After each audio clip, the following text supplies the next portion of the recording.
Hello everyone, हमारा next topic है principles of injury prevention and rehabilitation. हम पहले करेंगे प्रिंसिपल्स ऑफ इंजरी प्रिवेंशन, जिसमें फर्स्ट पॉइंट है हमारा cool down and warm up. Proper warm up and cool down. A structured warm up increase blood flow and muscle elasticity, reducing the risk of strains and sprains. अगर हम अच्छे से warm up और cool down करेंगे तो जो हमारे injury के रिस्क होता है वो कम हो जाते हैं। Cool down aids in recovery and prevent stiffness, मतलब हमारी मसल्स को स्टिफ होने से प्रिवेंट करते हैं proper warm up and cool down. Next है प्रॉपर टेक्निक।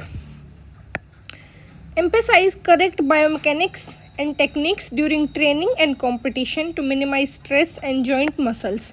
हर गेम की एक अपनी प्रॉपर टेक्निक होती है जिसे फॉलो करने से जो हमारी इंजरी का रिस्क होता है वो कम हो जाता है। तो हमें प्रॉपर टेक्निक्स और जो भी स्किल्स होते हैं वो सीखनी चाहिए। हमारा नेक्स्ट पॉइंट है gear and equipment. Use of proper appropriate equipment. Wear proper protective gear, footwear and use well-maintained equipment to reduce risk associated with external factors। हमें proper equipment यूज़ करने चाहिए, जैसे वॉलीबॉल में हमें नी पैड्स यूज़ करने चाहिए। ऐसे ही हर game के अपने अलग अलग इक्विपमेंट होते हैं जो हमें इंजरी से बचने के लिए यूज़ करने चाहिए। नेक्स्ट है advocate rest and recovery. Ensure sufficient rest between training sessions to prevent over training and fatigue which can increase injury risk.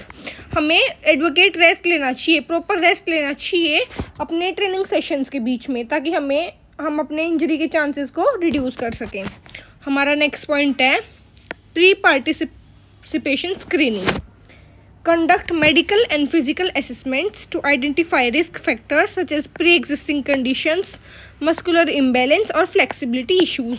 कि हमें ये पहले से रेगुलर चेकअप्स करने चाहिए, मेडिकल चेकअप, कि हम किसी स्पोर्ट्स के लिए फिट हैं या नहीं है, हमारे कोई चांसेस तो नहीं है इंजरीज होने के। नेक्स्ट है environment awareness. Adapt to environmental conditions such as playing surfaces, weather और lightning to avoid unnecessary risk. हमारा जो एनवायरमेंट है जिसमें हम खेलने वाले हैं वो प्रॉपर होना चाहिए। ऐसे नहीं है कि हम प्रैक्टिस कर रहे हैं एक नॉर्थ रीजन में जहाँ पे ठंड कम है, और हमारी जो टूर्नामेंट्स वगैरह है वो कहीं ऐसी प्लेस पे हैं जहाँ पे गर्मियाँ बहुत ज़्यादा है, वहाँ ठंड नहीं है, तो उससे हमारे जो इंजरी के चांसेस होते हैं वो ज़्यादा हो जाते हैं। इसलिए हमें एनवायरमेंटल कंडीशंस का बहुत ध्यान रखना चाहिए जिससे हमारी जो इंजरी के रिस्क हैं वो कम हो जाएं। नेक्स्ट है education and awareness. Educate athletes, coaches and staff about injury risk, prevention strategies and the importance of reporting minor discomforts. हमें बच्चों को बताना चाहिए, टीचर्स को, कोचेस को ये पता होना चाहिए कि ये किस चीज़ का साइन है। मान लो किसी बच्चे को पेन हो रहा है तो कोचेस को ये पता होना चाहिए कि ये फर्दर इंजरीज में कन्वर्ट हो सकता है अगर टाइम पे प्रिवेंट नहीं किया गया। इसलिए बच्चों को, कोचेस को थोड़ी एजुकेशन होनी चाहिए इंजरीज के बारे में, उसके प्रिवेंशन के बारे में। Next will do principles of rehabilitation, और उसका हमारा फर्स्ट पॉइंट है individual approach. Tailor rehabilitation programmes based on specific injury, sports and recovery. हर इंजरी का हर स्पोर्ट्स में ऐसे स्पेसिफिक होता है कि इस स्पोर्ट्स में ये वाली इंजरी ज़्यादा होती है। जैसे कि बास्केटबॉल में एंकल इंजरी बहुत कॉमन है, रेसलिंग में नी की इंजरी बहुत कॉमन है, वॉलीबॉल में शोल्डर इंजरी बहुत कॉमन है। तो ऐसे हमें हमेशा रिहेबिलिटेशन प्रोग्राम इंडिविजुअल की इंजरी के हिसाब से करने चाहिए। नेक्स्ट है controlled and progressive loading. Gradual increase and intensity of exercise to rebuild strength, mobility and endurance without overloading the injury area। और हमें कंट्रोल प्रोग्रेसिव लोडिंग मतलब कि कंट्रोल एक्सरसाइज करनी चाहिए। हमें किसी पार्ट को स्ट्रेंथ करना है तो यूँ नहीं हम एकदम से बहुत ज़्यादा एक्सरसाइज करेंगे, हमें उसे स्लो ग्रेजुअल एक्सरसाइज करनी है और उस चीज़ पे कंट्रोल करना है ताकि हमारी स्ट्रेंथ, मोबिलिटी और एंड्योरेंस बढ़ सके। हमारा नेक्स्ट पॉइंट है पेन मैनेजमेंट। ये हम कर रहे हैं principles of rehabilitation.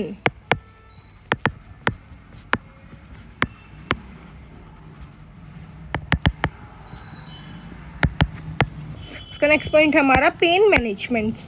Use methods like physiotherapy, ice, heat और meditation to control pain and swelling in early stages of recovery. हमें कोई भी इंजरी होती है तो हमारे उस पार्ट पे स्वेलिंग आती है, हमें पेन होता है, तो इसका एक प्रिंसिपल है रिहेबिलिटेशन का कि हमें पेन मैनेजमेंट करनी चाहिए ये सारी चीज़ें यूज़ करके, फिजियोथेरेपी यूज़ करके, आइस थेरेपी, हीट थेरेपी और दवाइयाँ वगैरह। नेक्स्ट है restoration of range of motion. Focus on regaining flexibility and joint mobility to ensure the injured area functions as it did pre-injury। मतलब कि हमें उसकी रेंज ऑफ मोशन बढ़ानी है, हमें फ्लेक्सिबिलिटी की एक्सरसाइज करनी है ताकि उस एरिया की रेंज ऑफ मोशन बढ़ सके और वो ठीक हो सके। हमारा नेक्स्ट पॉइंट है strengthening and functional training. Incorporate exercise to restore muscle strength and endurance, emphasize sport specific movements। Her game की अपनी एक टेक्निक होती है, तो हमें उसके लिए मूवमेंट, कुछ स्पेसिफिक मूवमेंट्स होती है, तो उनके लिए हमें वो मूवमेंट सीखनी पड़ती हैं, स्पेसिफिक टेक्निक सीखनी पड़ती हैं। तो हमें वही एक्सरसाइज और वही उन्हीं मसल्स की स्ट्रेंथ गेन करनी होती है स्पेसिफिक स्पोर्ट्स मूवमेंट के लिए। Provide mental health. नेक्स्ट है हमारा पॉइंट साइकोलॉजिकल सपोर्ट। साइकोलॉजिकल मतलब mental support. Provide mental health support to address anxiety, frustration और fear of re injury during recovery. अभी किसी प्लेयर को जैसे इंजरी हो जाती है तो उसे हमेशा ये डर रहता है कि मुझे दोबारा इंजरी ना हो जाए। कई बार तो जो प्लेयर्स जो रिहेबिलिटेशन पीरियड में होता है, रिकवरी पीरियड में होता है, वो डिप्रेशन में चले जाते हैं, उन्हें लगता है हम कभी दोबारा खेल पाएंगे या नहीं। तो इसीलिए साइकोलॉजिकल सपोर्ट बहुत ज़्यादा इम्पोर्टेंट है। हमारा नेक्स्ट पॉइंट है gradual return to play. Reintroduce the athlete to the sports progressively, ensuring they meet physical, psychological and performance benchmarks। तो हमें इंजरी के बाद एकदम से दोबारा अपने गेम में नहीं जाना है, हम कि ग्रेजुअल धीरे धीरे, पहले हमें फ्लेक्सिबिलिटी, रेंज ऑफ मोशन हमारी ठीक होनी चाहिए, हमारी स्ट्रेंथ ट्रेनिंग होनी चाहिए, पेन मैनेजमेंट होना चाहिए, उसके बाद ग्रेजुअल मतलब धीरे धीरे हमें अपने स्पोर्ट में जाना है। Next monitoring and evaluation. Continuous assess recovery programs through medical checkups, performing tests and feedbacks to adjust the rehabilitation plan if needed। हमेशा रिहेबिलिटेशन हमारी ऐसे नहीं है कि हमारी रिहेबिलिटेशन पीरियड ख़त्म हो गया है तो हम एकदम से खेलने लग जाएंगे, नहीं, हम ग्रेजुअल रिटर्न करेंगे अपने स्पोर्ट में। उसके बाद भी हमें अपने इंजरी पे चेकअप रखना है, मॉनिटरिंग एंड इवेल्युएशन, कि वो अच्छे से ठीक हो गई है, परफॉर्मेंस हमारी कितनी आ रही है, कितनी आ सकती है, ये सब। तो आज का हमारा टॉपिक यहीं ख़त्म होता है।